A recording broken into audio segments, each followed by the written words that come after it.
அனைவருக்கும் வணக்கம். இப்போ காமிக்கிற ப்ராஜெக்ட்ஸ் எல்லாமே ஹாஃப் இயர்லி லீவில் எங்கள் பசங்க ஹாலிடேஸை வேஸ்ட் பண்ணாமல் செஞ்சுட்டு வந்தது.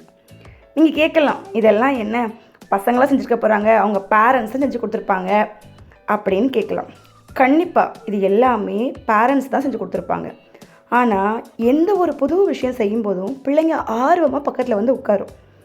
இப்போ இந்த பொண்ணு காமிக்கல தீக்குச்சி மாதிரி, இதில் ஒரு குச்சி என் பிள்ளை ஒட்டியிருந்தாலும் அது எனக்கு சிறப்பு தான். ஏன்னா எதுவுமே செய்யாமல் இருக்கிறதுக்கு பக்கத்தில் இருந்து பார்த்து, ஓ இப்படிலாம் செய்யலாமோ அப்படின்னு அவனுக்கு புதுசாக ஐடியா தோணும். அப்புறம் பொருட்களை எல்லாமே எல்லா பிள்ளைங்களும் வந்து வேகமாக கையாளுவாங்க. அந்த கையாளும் வேகம் வந்து குறையும். எந்த பொருள் எடுத்தாலும் பொறுமையாக எடுக்கணும், ஒட்டும்போது ரொம்ப பொறுமையாக ஒட்டணும் அப்படிங்கிற விஷயத்த நீங்கள் சொல்லிலாம் புரிய வைக்க முடியாது.